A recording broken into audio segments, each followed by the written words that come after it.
Sure. So this is part two now Yep. of our series on patriarchy, Yes. and I think where we ended off was almost just identifying what patriarchy looks like, how it manifests, and how some people enable it.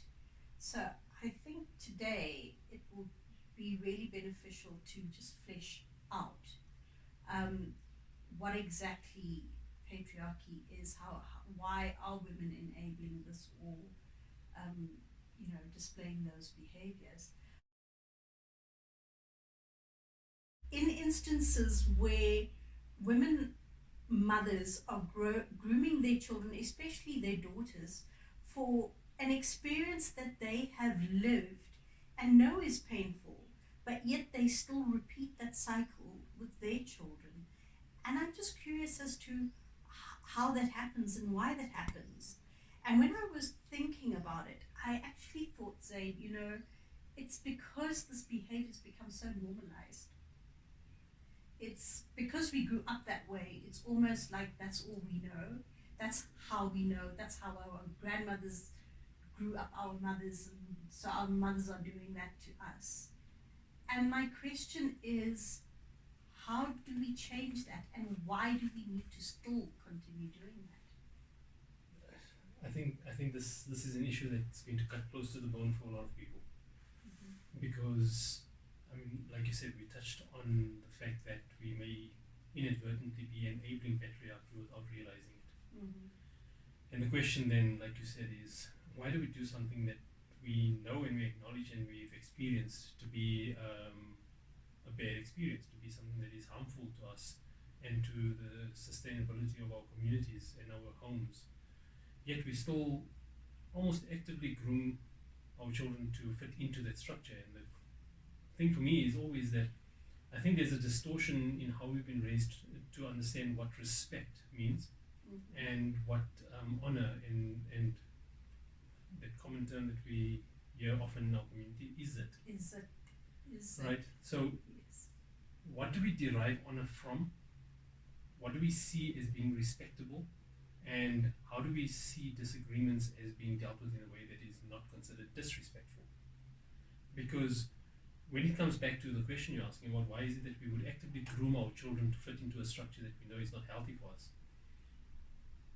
I think we're so distracted by wanting to protect the dignity and honor of our family units, of our cultural heritage, of our lineage, of our grandparents, forefathers, whoever it was, that we lose sight of the fact that what might have worked for whatever reason, good or bad, what might have worked in their generation is not necessarily relevant for our generation or for the next generation. And this, I think it's Hazrat Ali and that advises that your children were created for different times, so don't expect them to behave the way you did, Yes. or don't expect them to be raised in the same way because we're preparing them for a time that we haven't experienced. Yes. So in our Q&A with Hannah, I kind of touched on this, and you were like, Amina, this is a discussion. A whole, discussion needs to be built around this. And I touched on it, but almost from a mothers and how they grow their sons up perspective. But I think we can universally apply this, where we're also, are we growing up our sons differently? So I am also, and everything is related. If you look at gender-based violence, and if you look at rape culture, the root of it all, in my opinion, is patriarchy, right? So Power when, and dominance. yeah, absolutely, absolutely. So for example, I'm tired of having the conversation with my daughter to say, honey, please be careful. When you go out, make sure that when you're with your friends, you don't go to the ladies alone. Make sure that when you park, you notice that nobody's following you. Why do we have to prepare our daughters to be safe? And on the other hand, not have the conversation with our sons to say, don't do bad things. Don't rape girls. Don't abuse girls. Don't beat girls. Right? Right. Are we having that balance? Because in my view, we're not. Because if we were, we'd see results. Core to all of that is, are we raising our children to be groomed for a specific role and responsibility, so that they understand what is expected of them, and then what they are allowed to expect in return? Or are we raising them to connect with value? And when I talk about value, I'm not talking about value system. I'm talking about connecting with the benefit of what they do and why they do it, right? Because if we're going to tie all of that right now to maintaining this cultural heritage that we should be so proud of, and this is something we talk about often, very often you hear on public platforms also, where we talk about how proud the South African Muslim community is about the heritage that they've created in this country for Islam and the infrastructure and all those things. And we lose sight of the fact that there was a very real purpose and benefit that we wanted to enable through creating those structures. And when you lose sight of that, you start focusing on the pride in what it is that we created rather than why we created it. Yes. And this comes back to the whole patriarchy thing, and grooming your child for operating within a system that we know is not healthy. So when the tradition kicks in, it's almost becoming ritualistic now. Yes. So we're just following and going through these motions without fully understanding why our ancestors and forefathers did them in the first place. And it's now just become a learned behavior that we're not questioning, Yes. that we're just following blindly because of tradition's sake. And none of us are actually stopping to question. So, you know, a lot of emphasis to date has been on the Muslim women, because this is conversations with Muslim women, about the Muslim women's experience and how this is impacting us and how we are also enabling the same kind of behaviors. So we aren't actually getting out of the cycle. And now's my invitation to the Muslim men. What about this is resonating with you? So when we chat about this, are you recognizing some things in your own behavior that are actually, okay, you know, I do this and it's wrong? Or are you observing other people and have you changed? Have you been on a journey?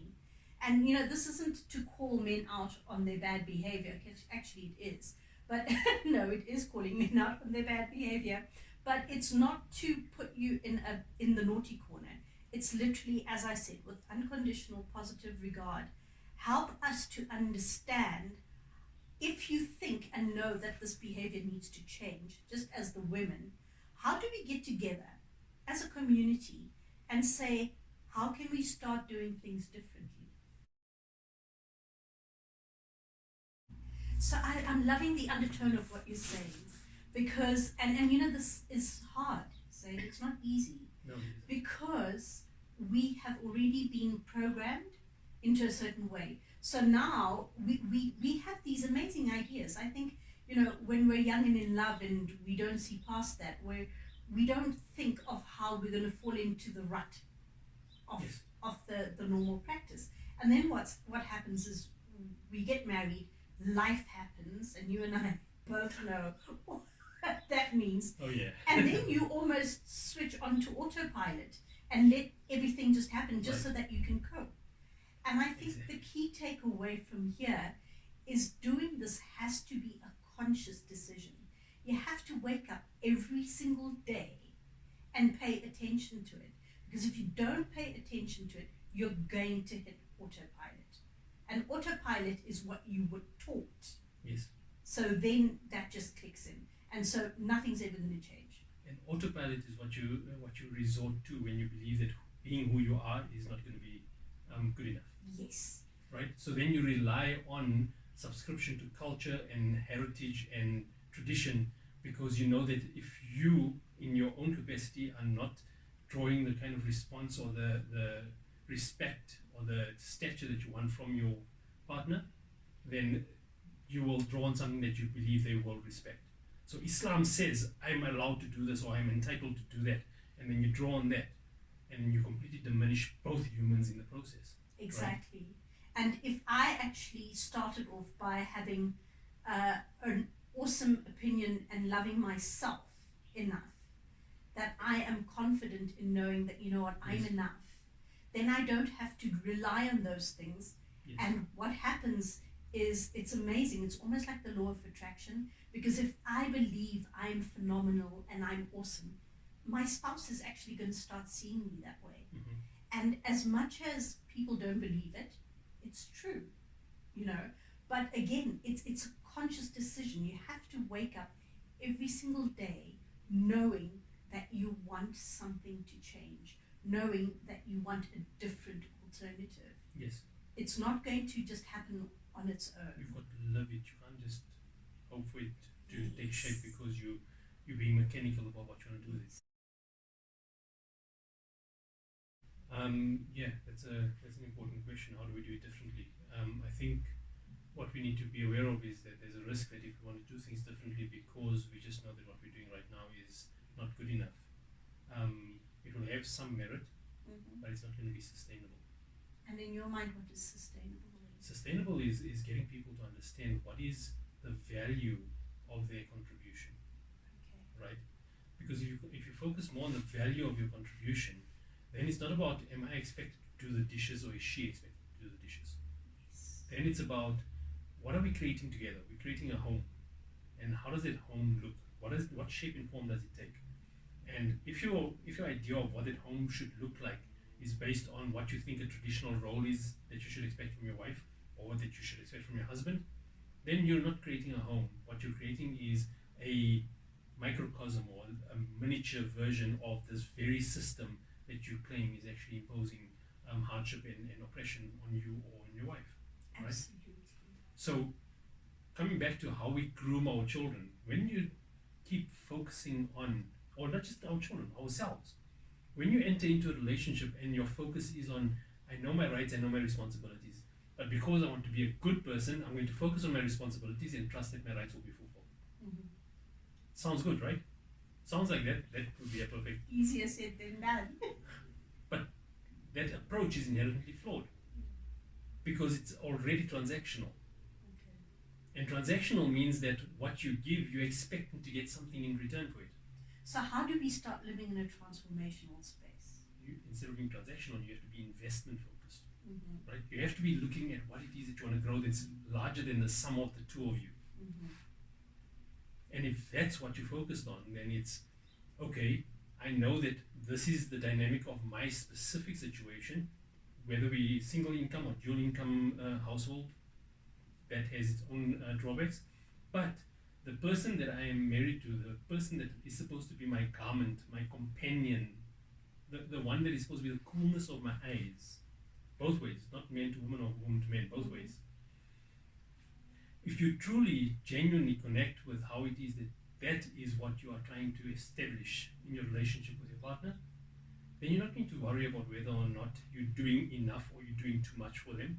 Mm-hmm. Then it's about what more can I do for you? Absolutely. What can I remind myself of when I'm in that moment? And I think the important shift in mindset we need to have is instead of looking at who is it that I need to be in that moment, rather look at who is it that you want to be in that moment. Beautiful. Right? Because who you need to be, that's defined by society. That's defined by various interpretations of what the Muslim man's role or the Muslim woman's role is supposed to be. It's defined by culture, tradition, family dynamics, family politics, family legacy, all of that, right? Mm. So if you want to know who you are supposed to be, there's 1,000,001 books out there and there's 1,001 platforms out there that will tell you exactly that. Yeah, absolutely. Do you know yourself well enough, and do you believe strong enough in the value that you are able to contribute, that you are willing to hold yourself accountable for who you want to be in that moment? Yes. Then you don't have the option to defer accountability to say, well, it's not my fault. I'm expected to do this. That's why you are expected to do that. And that's the easy way out. Exactly. You know, and this is the part that when the penny dropped for me was just mind blowing. Because when I default to that setting to say, well, this is what you're expected and this is what I'm expected to do, it absolves both of us. Yes. It absolves and it excuses bad behavior, it excuses everything, and it's the easy way out. So many times I've had conversations with clients and they say, I can't change it. There's nothing I can do. You don't understand. It's not easy. Been there, done that. I You know, Right. I've lived that life. I've lived that career woman life that has to come home and see to the kids and do the. I've done that. Right. But it changed, and it only changed because I changed. Right. And when I started valuing myself and wanting a different thing for me, the rest of my environment and my system fell into place to accommodate that. How do we change this? Right? Because again, if you're going to think that you need to do something deliberate to prompt your partner in a different direction, to prompt your children in a different direction so that you can change it, yes, there's merit in that again. However, that is the difficult way. Yes. It's a difficult way because, for starters, you're again taking away their agency or their power of decision. So you're expecting compliance rather than contribution or participation or collaboration, right? So what should you be doing instead? The best way to break a cycle is to make sure that your response to that cycle renders the cycle irrelevant. Yes. Right? And it sounds a bit complicated, sounds a bit theoretical, but let's try and bring that down to practical terms. If I know that every single time the way something plays out is that there's going to be a tit for tat about, okay, well, you didn't do this, so yeah, okay, but you didn't do that either. And instead of responding in the tit for tat way, because both are justified in pointing out this, apart from recognizing that they both feel insignificant or feel underappreciated in that moment, what you also need to recognize that if someone says, yeah, but you didn't do this, instead of saying, yeah, but you also didn't do that, the first way to break that cycle is, yeah, you're right, I didn't do it, I'm sorry. There we go. Right? The moment you do that, the next tit for tat response is suddenly redundant. It has no value, no meaning.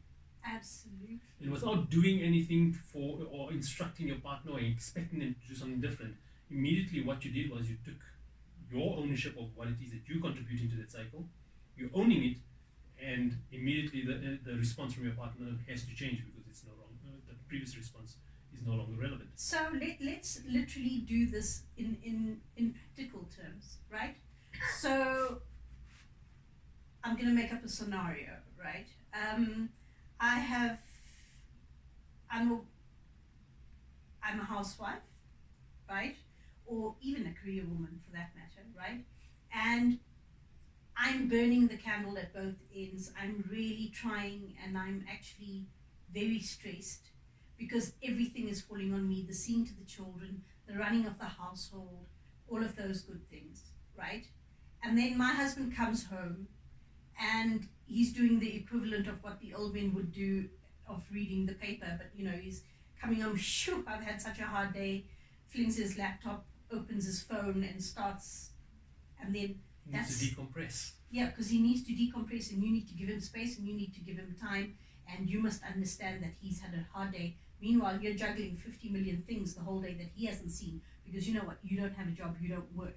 Right. How does that practically, how would I as the woman change that? Okay. The first thing that I think is important is that we must recognize that when you got to that point, you already have other problems that preceded that point. So, which problem are we trying to solve? Are we trying to solve the problem of my husband comes home and he's inconsiderate and he thinks he's the only one that had a bad day and he doesn't consider what I've been through? No, that's not the problem you want to solve.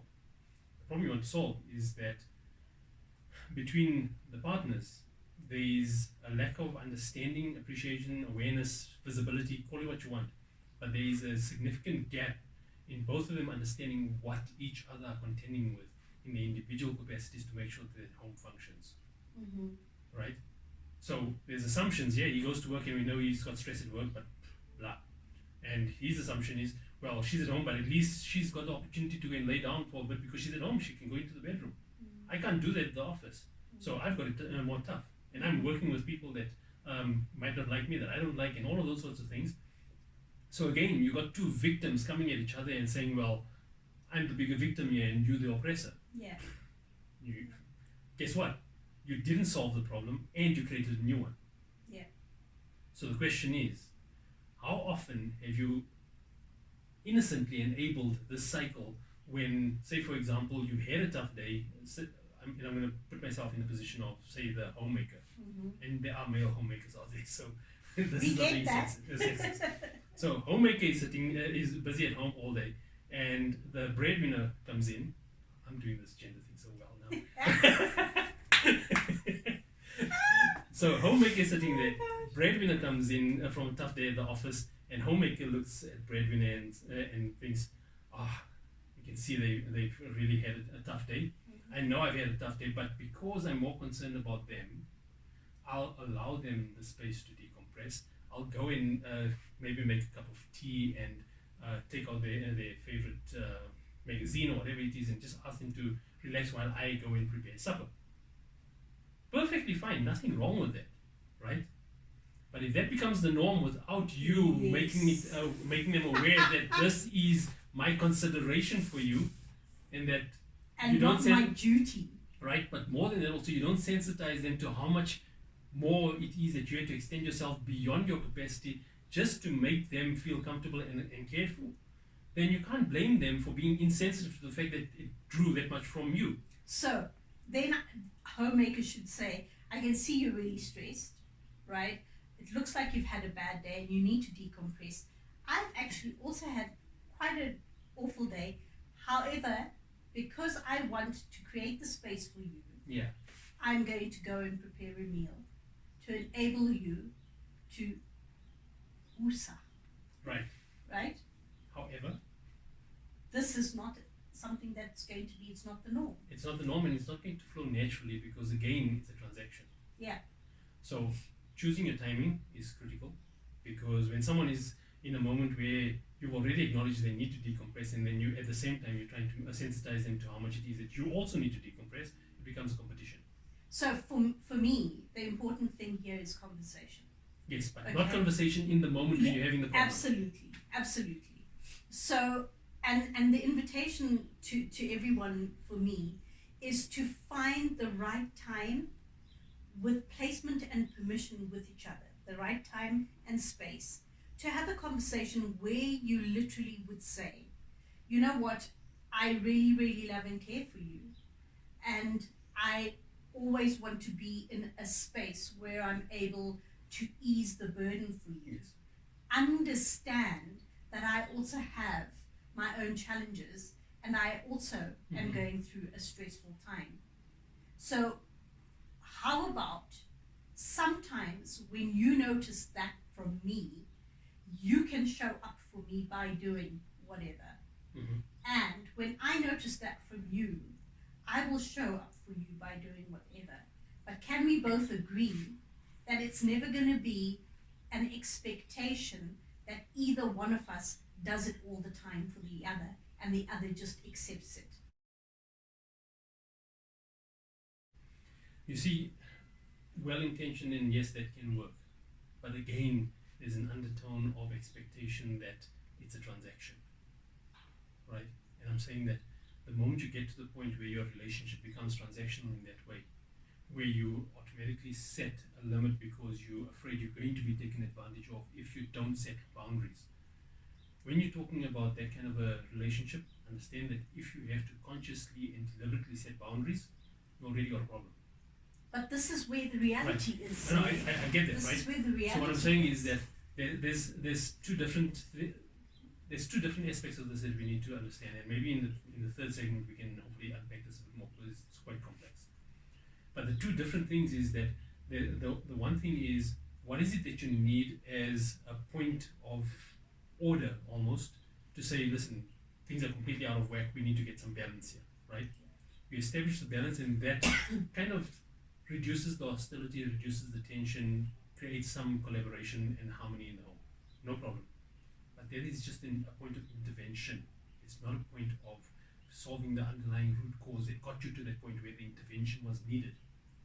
Solving the root cause is recognizing that the way you guys are living your life together is not in a way that is actually shared as a life experience. It's he's got a life, she's got a life, and at some points there's an overlap and intersection of those two lives, and in those moments we're a couple, but the rest of the time we're separate. Yeah, so for me, that is what transformational for me means.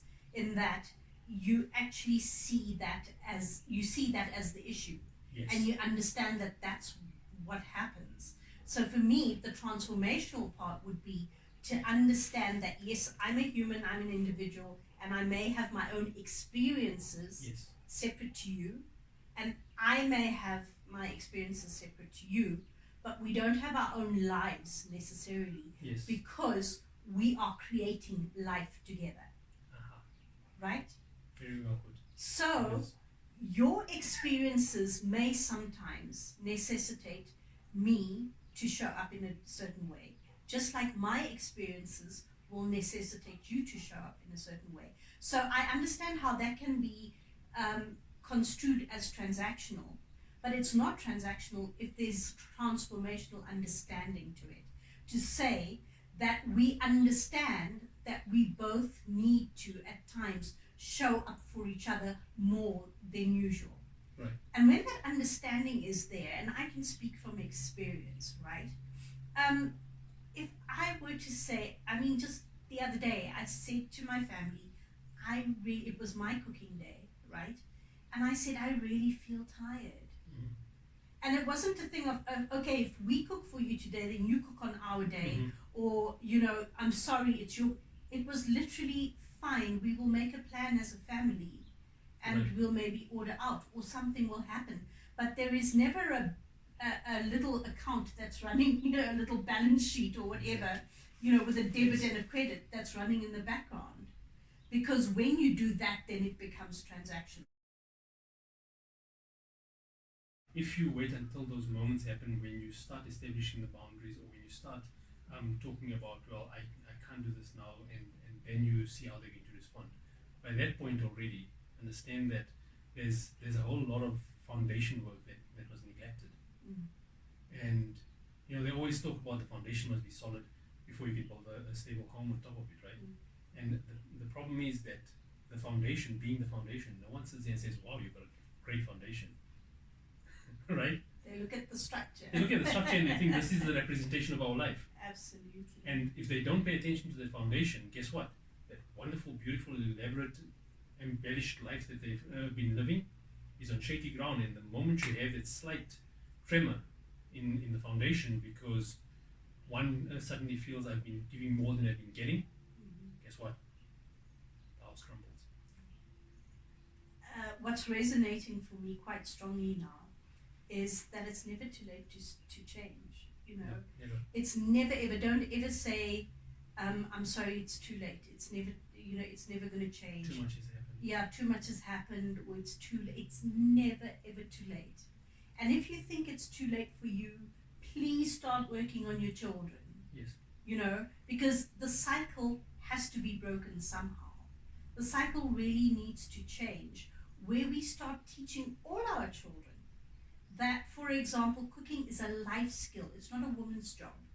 Taking out the garbage is a necessity. It's not a boy's job, right? Yes. And these are things that just need to be done, because in today's world, roles have become so mixed. You're seeing high-powered executive women in very stressful corporate roles. You're seeing house husbands, okay? So in very stressful domestic roles. Very stressful domestic roles. Look, yeah. I fulfill both roles. So being there, done that, I know the stress of every role. Right.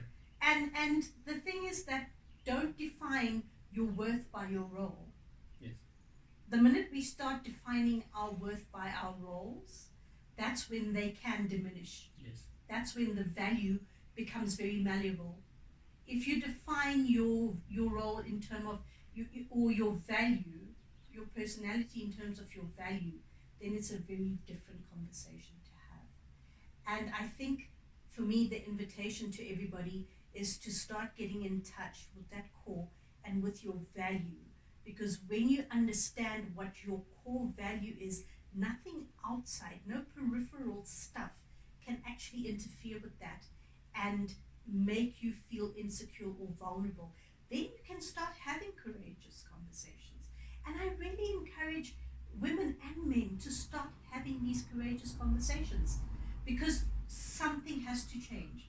And notice I said men and women, because maybe there are men experiencing this from the reverse side. You know, maybe they come home and they don't get a chance to decompress.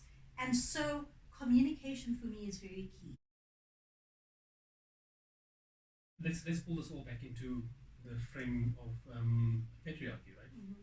So the reason why this kind of communication is so critical is because if you subscribe purely to the role you're playing in your relationship, in your home, then immediately you're saying that communication is not important as long as everyone respects the boundaries and the parameters of my role. Yes. And that's part of the problem, is that because you work on expectations, and expectation is a very, very, very tricky thing, right? For starters, if anyone tells you you're not supposed to have expectations because then you won't ever be disappointed, they're lying to you. Mm-hmm. By not having expectations, you're disappointing yourself. And we'll get into that another time. But more importantly, part of that bond that makes a relationship work is that you must be able to trust your partner with what it is that you need from them. Yeah. That is an expectation, right? It is. But if they're not aware of what you need from them because that is your unique need from your unique partner, then you've got a problem already. And if there's no communication, you won't be able to have that discussion. Yeah. And asking for help is another thing we battle with. What is it? What is it? You know, people think it's a sign of weakness to put your hand up and say, please, I need help. Put your hand up, because that's the first part of communication, is putting your hand up and saying, I need help. Do you know why we don't ask for help? I know you're going to tell me. Only if you really want me to.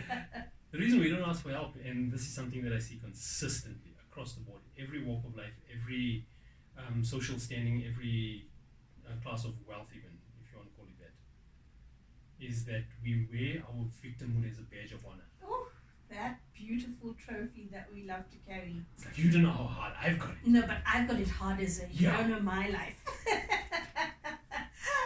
If we had a rand for every time we heard that. And that's how we start changing the cycle. Can we stop competing on a victim basis? Who's the greater victim? Yeah. Who's the greater martyr? Yes. I think we've got the highest density of living martyrs in our community. Absolutely. Right? And I'm saying our community is in the South African Muslim community, or the Muslim community on a broader scale as well. Yeah. I'm not talking of the Indian demographic or any specific demographic, because I promise you, this is not something that is specific to a race. Yes. This is because of the way we've imposed these roles on ourselves through the generations and how it was contaminated and distorted over time. We've now gotten to the point where we believe that because we believe that everything is a test or a trial, that it means that the more tests and the more trials that I am persevering through, it means that I am a stronger character than that one, or I'm a better Muslim, or I should be celebrated or honored or revered more. It's ridiculous. And for me, two words that we use and we never know the full meaning of: shukr alhamdulillah. Yes, big sabr. Yeah. Another two words. You know, can we, when we say shukr alhamdulillah, can we mean it? Yes. Can we honestly just say shukr alhamdulillah, I'm not in a worse off place than you are? And when we make sabr, we must remember that it's patient perseverance. Yes. It's not just patience. Yeah. And patience of enduring a trial, enduring a difficult situation, that's enabling. Yeah. Patiently persevering means that you will receive it with patience and understanding, but you will persevere in trying to correct it. Yes. Correct it in a way that demonstrates patience in who you're dealing with. Absolutely. Right? So make sabr by all means, but make sabr properly. Yeah. Don't make sabr because you want to be another victim, Yeah. or because you expect someone else to just accept it without any protest. So you tell them make sabr. Yeah. And so watch out for that's going to be one of our topics. I think just in closing, I'm wary of time. For me, just when trying to think about patriarchy and what angers you about it, understand that there is something that can be done. Yes. And that there is something that needs to be done. So let's do it. And if you're having difficulty in having those discussions, choose an advisor that will be well-informed, objective, and with your best interest at heart, the interest of the union of the couple, so that they can advise them on how they can get the balance and the harmony they're looking for, rather than reinforcing the stereotypes and reinforcing the stigmas and reinforcing the roles. Yes, choosing an advisor is very important. Yes. So, in this instance, in my experience and in my view, I would not choose an advisor who's living the epitome of something I don't want, Exactly. or living the exact situation that I'm living Yes. right now.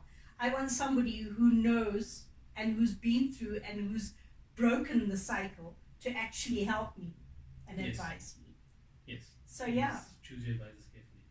But on that note, Shukr, I hope you enjoyed the second in the series of 3. We look forward to bringing you the final one, and we'll see you shortly.